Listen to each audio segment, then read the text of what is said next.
देवी देवता हैं, इन सब का निवास इनके शरीर में है।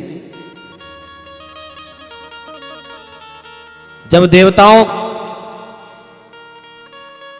के पास भक्तों ने जाकर के प्रश्न किया, महाराज कोई ऐसा देवता बताइए कि जिनकी पूजा करने से समस्त देवी देवताओं की पूजा हो जाए।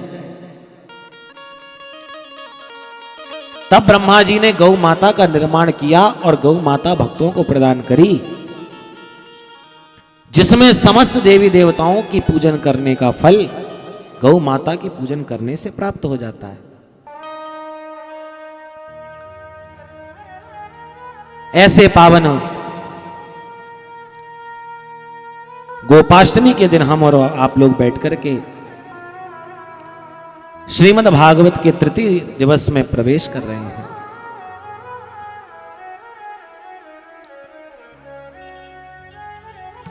कल के पावन प्रसंग में आप लोगों ने श्रवण किया कि किस प्रकार से पितामह भीष्म ने भगवान के दर्शन करते करते, भगवान का स्मरण करते करते अपने प्राणों को त्याग दिया। हर संसार के भक्त की एक ही इच्छा होती है कि मरते समय हमारे सामने भगवान बांके बिहारी खड़े हों। हर भक्त की यही इच्छा होती है कि जब हमारी मृत्यु निकट आए तो मृत्यु के समय हमारा प्राण गोविंद के सामने निकले। इसलिए भक्तों ने कहा, इतना तो करना स्वामी जब प्राण तन से निकले, श्री गंगा जी का तट हो, यमुना का वंशी बट हो, और मेरा सावला निकट हो जब प्राण तन से निकले। एकादश श्लोकों से पुष्पताग्रा छंद में पितामह भीष्म ने भगवान की सुंदर स्तुति का गान किया और भगवान के दर्शन करते करते अपने प्राणों को त्याग दिया है। द्वादश भागवत हमारे भागवत में बताए हैं और इन्हीं द्वादश भागवतों में एक नाम पितामह भीष्म का भी है। 12 भागवतों में सबसे श्रेष्ठ भागवत यदि कोई है तो वो श्री पितामह भीष्म है। भागवत का अर्थ होता है जो भगवान के भक्त के ऊपर बढ़ जाए उसे भागवत कहते हैं। इसलिए इसका नाम भागवत है। भागवत का मतलब भक्ता नाम चरितम इति भागवतम, जिसमें भक्त भगवान के ही भक्तों का चरित्र गाया हो उसे भागवत कहते हैं। जो भगवान के परम भक्त हैं उन्हें भागवत कहते हैं। ऐसी सुंदर स्तुति करके पितामह भीष्म ने अपने प्राणों को त्यागा है। इधर भगवान पितामह भीष्म का महाप्रयाण हुआ और भगवान द्वारिकाधीश अब पांडवों से विदा लेकर के अपने द्वारिका में पधारे। एक बार सभी लोग प्रेम से कहें, श्री राधे। परंतु अचानक शौनक जी महाराज ने सूत जी से प्रश्न किया, महाराज हमने आपसे प्रश्न किया था कि सुखदेव जी महाराज ने परीक्षित को कैसे कथा सुनाई और आपने परीक्षित की तो कोई बात सुनाई नहीं और गोविंद के बारे में बताते चले गए। सूत जी कहने लगे, अरे ऋषियों, ये गोविंद की कथा इतनी माधुर्यपूर्ण, इतनी रसीली, इतनी आनंदमयी है कि मैं गोविंद के बारे में बताते बताते सचमुच परीक्षित के बारे में तो बताना ही भूल गया। ऋषियों, जिस बालक की मातृ गर्भ में गोविंद ने अंगुष्ठ मात्र का रूप धारण करके ब्रह्मास्त्र से रक्षा करी, कालांतर में उसी बालक का मातृ गर्भ से जन्म हुआ और जैसे ही उस बालक का मातृ गर्भ से जन्म हुआ तो जन्म लेते ही ये सबको टुकुर टुकुर करके निहारने लगता और ऐसी दृष्टि से लोगों को देखता, ऐसा लगता मानो किसी की परीक्षा ले रहा हो। ब्राह्मणों को बुलवाया, संतों को बुलवाया, इसका नामकरण संस्कार करिए महाराज। जब इसकी स्थिति देखी तो ऐसा लगा जैसे लोगों की परीक्षा ले रहा है, इसलिए संतों ने, ब्राह्मणों ने इसका नाम ही रख दिया परीक्षित। क्या मतलब होता है परीक्षित का? परितः इक्षति इति परीक्षितः, जो लोगों की परीक्षा ले उसी का नाम तो परीक्षित है। पांडवों इसका एक नाम रखते हैं विष्णुरात। विष्णुरात क्यों? बोले विष्णुना दत्तः रातः इति विष्णुरातः, जो भगवान विष्णु के द्वारा प्रदत्त है, जिसकी मातृ गर्भ में भगवान विष्णु ने रक्षा करी, विष्णु के द्वारा दत्त है, इसलिए इसका नाम विष्णुरात रखते हैं।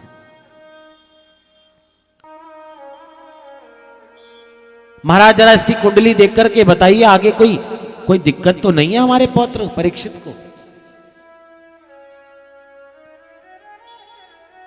पहले तो ब्राह्मणों ने परीक्षित जी महाराज के बड़े बड़े गुणों को गिना दिया। अरे पांडवों, तुम्हारा ये जो वंशधर है ये बड़ा प्रतापी होगा, महाराज श्री राम के समान मर्यादा पुरुषोत्तम होगा, महाराज उसी नर के समान बड़ा ही ज्ञानी होगा, बड़ा प्रतापी, बड़ा राजा होगा, बड़ा नाम होगा इसका। अच्छा महाराज कोई दोष तो नहीं है? बोले एक दोष इसकी कुंडली में नजर आ रहा है पांडवों। क्या दोष है महाराज? बोले भैया इस समय इसकी जन्म पत्री बता रही है कि इसकी आगे चल करके अकाल मृत्यु होगी।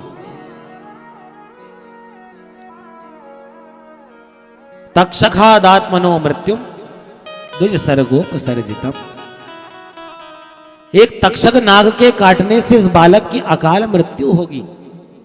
परंतु चिंता ना करो पांडवों, ये बालक संतों का इतना प्रेमी होगा, संतों की इतनी सेवा करने वाला होगा कि होगी तो इसकी अकाल मृत्यु, पर संतों का सानिध्य पाकर के इसका जीवन आनंदमय होगा और संतों की ही शरणागति ग्रहण करके ये अपने जीवन को मंगलमय बना लेगा। नामकरण करके कुंडली देख करके महात्मा तो वहां से चल दिए।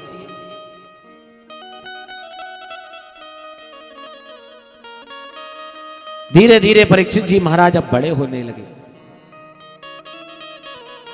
और जैसे जैसे बड़े हुए तो पांडवों ने भी अब परीक्षित जी महाराज को सत्ता का भार सौंप करके स्वर्गारोहण की ओर निकल पड़े और बड़ी छोटी सी अवस्था में संपूर्ण राज्य का भार परीक्षित जी महाराज पर आ गया। अपनी राज्य की रक्षा, निरीक्षण, परीक्षण करने के लिए परीक्षित जी महाराज एक दिन बहुत सारे अनुभवी मंत्रियों को साथ में लेकर के राज्य का निरीक्षण, परीक्षण करने के लिए निकल पड़े हैं। जहां जाते हैं अपने पूर्वजों की प्रशंसा पाते हैं, हर जगह नाम चल रहा है, पांडवों ने ऐसी व्यवस्था बनाई, पांडवों ने वैसी व्यवस्था बनाई। अचानक राज्य का निरीक्षण, परीक्षण करते करते परीक्षित जी महाराज जैसे ही आगे बढ़े, एक विचित्र प्रकार का आश्चर्य देखा परीक्षित जी ने। क्या देख रहे हैं? एक गाय और एक बैल दोनों खड़े हुए हैं। गौ माता जोर जोर से रो रो करके आंसू बहा रही हैं और एक वृषभ, एक बैल खड़ा हुआ है जिसके 3 पैर टूटे हुए हैं और एक पैर पर ही खड़ा हुआ है। परीक्षित जी महाराज को आश्चर्य हुआ। जिन गौ माता की रक्षा करने के लिए मेरे गोविंद ने गोपाल बनके वन वन विचरण किया, जिन गौ माता की रक्षा करने के लिए मेरे गोविंद ने गौ माता की रक्षा करने के लिए गोपाल बने और स्वयं नंगे पैर चल करके गौ माता की रक्षा करी, और आज हमारे गोविंद इस धराधाम को छोड़कर क्या चले गए? गौ माता बैठी बैठी रो रही है। और ये वृषभदेव के 3 पैर टूटे हुए हैं, 1 पैर पर खड़े हैं। जाकर के पूछा है, हे वृषभदेव, आपकी ये स्थिति किसने करी? आपके 3 पैर कैसे टूट गए और आप 1 पैर पर खड़े हैं? और हे गौ माता, आपको किसने कष्ट पहुंचाया जो आप इतनी जोर जोर से रो रो करके परेशान हो रही हैं? आपका परिचय दीजिए, आप लोग कौन हैं महाराज? वृषभदेव कहने लगे, महाराज, मैं अपनी इस दशा का दोषी किसी को नहीं बनाता, क्योंकि संसार में जो लोग कहते हैं जो भगवान चाहते हैं वही होता है, भगवान की इच्छा से ही सब कुछ होता है, तो शायद ये भी भगवान की इच्छा होगी। अथवा कुछ लोग कहते हैं जैसा कर्म करो, जैसी स्थिति होती है कर्म की, वैसे ही फल मिलता है। तो मेरी ये जो 3 पैर टूट गए हैं, मेरी ये जो दशा हो गई है, इसका मैं किसी को दोष नहीं देता महाराज,